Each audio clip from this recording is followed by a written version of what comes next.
Shalom, irmãos. Meu nome é Lara, eu tenho 15 anos e eu vou estar falando sobre a tristeza. O texto base, o versículo base, é Salmos 34:18.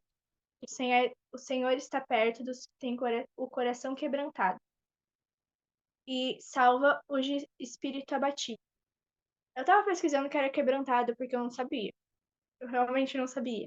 E é o mesmo que partido, né? Eu procurei um sinônimo. E com isso, a tristeza, eu vou falar um pouquinho depois sobre o texto base. A tristeza é uma emoção universal. Ela está presente na vida de todos nós em algum momento.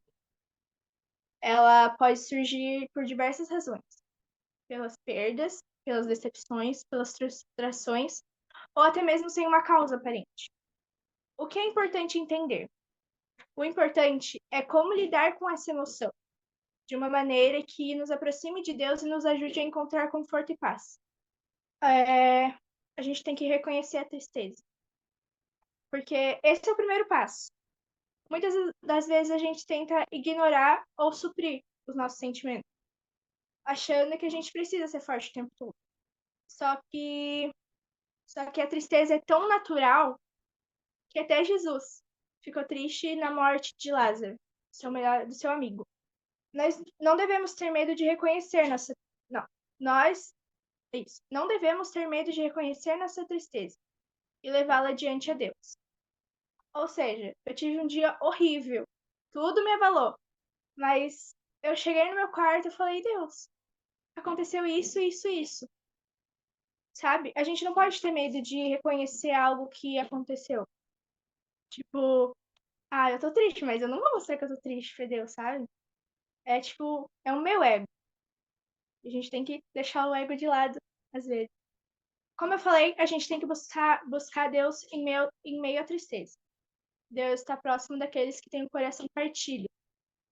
Quando nos sentimos tristes, é essencial que busquemos o Senhor, pois Ele é o nosso refúgio.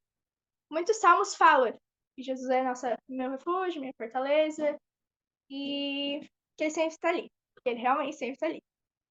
Muitas vezes na tristeza podemos nos sentir sozinhos, mas a verdade é que Deus nunca nos abandona. Em momento de alegria, em momento de tristeza, ele está ali. E Deus, só porque você está triste e você não quer reconhecer isso, ele tá perto de você do mesmo jeito, certo? Para nos, tá. Ele sempre está presente, pronto para nos consolar e nos dar forças. Como diz em Salmo 147, 3, ele cura os quebrantados de coração e liga-lhes a ferida. Eu coloquei o que isso quer dizer? Que Deus também habita no meio da tristeza. E geralmente, quando a gente tá triste, a gente não tem vontade de fazer nada, né? Tipo, eu, por exemplo, e não tenho vontade de fazer nada. Eu fico tipo, nossa, eu tô triste, eu não vou fazer nada. Eu não vou fazer meu devocional, eu não vou fazer isso, eu não vou fazer aquilo. Mas a gente tem que fazer do mesmo jeito, porque isso pode ser uma brecha. E é bem importante fazer o devocional. A gente tem que entender que a tristeza tem um propósito. Como eu falei na outra ministração, existe um propósito pelo qual a gente passa dificuldades. Em Eclesiastes 3:17 diz isso. Abismo chama abismo. Abismo chama abismo. Ou seja, eu tô triste, mas eu não vou fazer nada. Você tá chamando o abismo pra você. Você não tá agradecendo, porque isso tem um propósito. Nossa, mas eu vou agradecer por uma coisa que aconteceu comigo terrível. Eu vou agradecer? O que é isso? A gente tem que reconhecer, como eu falei. Entenda que a tristeza pode ter um propósito.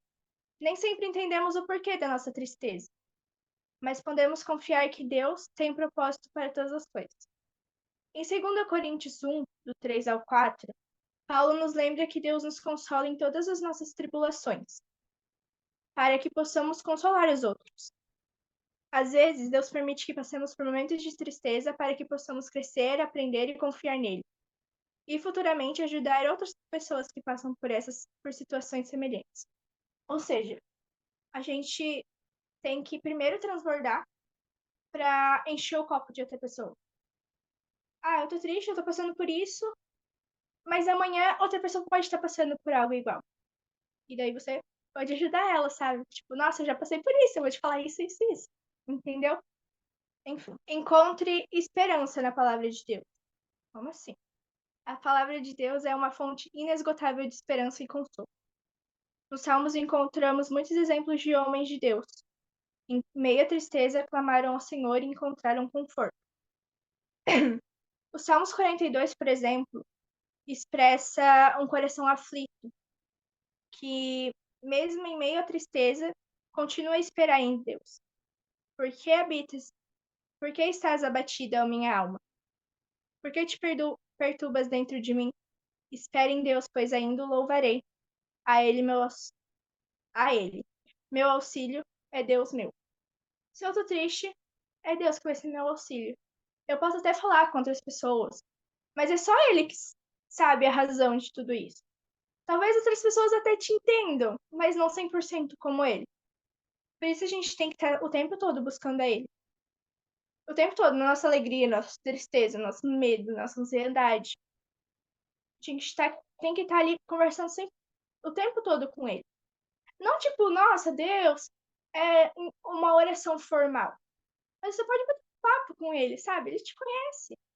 Ele é seu amigo. Ele tá ali e ele é o seu auxílio, como tá dizendo aqui. Deus nos permita ser consolado pelos outros. Isso tá no reconhecimento também. Perdão. Isso tá no reconhecimento também. Muitas vezes a gente fala, não, eu não vou falar minha tristeza pra ninguém.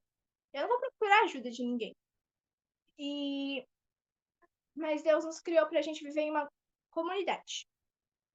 Ele nos criou pra ter amigos, pra ter uma família, pra ter vizinhos, pra ter pastores. E ele usa outras pessoas para nos consolar e nos fortalecer. Como eu falei, as pessoas também podem te entender. Não vai ser 100%, mas eles vão procurar te ajudar. E a gente não deve nos isolar quando estamos tristes. Acontece muito. De quando eu tô triste, eu me isolo muito. Eu, tipo, fico muito de lado, eu não consigo falar com as pessoas. Mas depois que a tristeza passa, eu vou lá, falo que explicou. Eu explico o que aconteceu. Não precisa ser de imediato procurar ajuda. Mas procure, é bom conversar. Então, quando estamos tristes, devemos buscar o apoio de irmãos da fé, que possam orar por nós, nos aconselhar e nos ajudar a carregar nossos fardos, como está escrito em Gálatas 6:2. Levem os fardos pesados um dos outros, e assim cumpram a lei de Cristo. Amém. E depois disso, a gente tem que confiar que a alegria vai voltar uma hora. A gente não vai ficar triste para sempre. Lembre-se que a tristeza não dura para sempre. A Bíblia diz que Não, a Bíblia nos garante que o choro pode durar uma noite, mas a alegria vem pela manhã. Em Salmos 3:35. E Deus é capaz de transformar nosso lamento em dança. Em Salmos 30:11. Acho que eu escrevi alguma coisa sobre isso. Confie que Deus é fiel para restaurar sua alegria e trazer um novo tempo de paz e felicidade. A gente não pode acreditar que vai chover o tempo todo. Uma hora vai ter que ter sol, sabe? Eu falo muito isso. Eu falo muito. Ah, a gente não pode acreditar que só vai chover. Entendeu? A gente tem que pensar pelo lado bom também. E foi rápido, né? Mas a conclusão de tudo isso é que a tristeza vai fazer parte da nossa caminhada o tempo todo. O tempo todo. Mas ela não define a nossa jornada. A gente não pode deixar uma tristeza, uma pessoa, um lugar afetar a gente. E sim pensar, cara, por que eu tô passando por tudo isso? Por que eu tenho isso, sabe? E quando a tristeza vier, a gente tem que lembrar que Deus está com você para nos consolar, fortalecer e guiar. Coloca a sua confiança nele e permita que ele transforme a sua alegria, a sua tristeza em alegria. Como eu falei, mantenha os olhos fixos em Deus, sabe? Porque, como eu falei, existe um propósito. E que mantenha os olhos fixos em Cristo, que é a nossa verdadeira esperança. E saiba que em Deus sempre há um novo amanhecer. É isso. Em Coríntios 12, 23, fala sobre a ceia. Pois recebi do Senhor o que também entreguei a vocês, que o Senhor Jesus, na noite em que foi traído, tomou o pão e, tendo dado graças, partiu-lhe e os disse: Isto é meu corpo, que é dado em memória, que é dado em favor de vocês. Façam isso em memória de mim. Da mesma forma, depois da ceia, ele tomou um cálice e disse: Este é o cálice, este cálice é a nova aliança do meu sangue. Façam isto sempre que o beberem em memória de mim. Porque sempre que comerem deste pão e beberem deste cálice, vocês anunciam a morte do Senhor até que ele venha. Portanto, todo aquele que comer o pão ou beber o cálice do Senhor indignamente será culpado de pecar contra o corpo e o sangue do Senhor.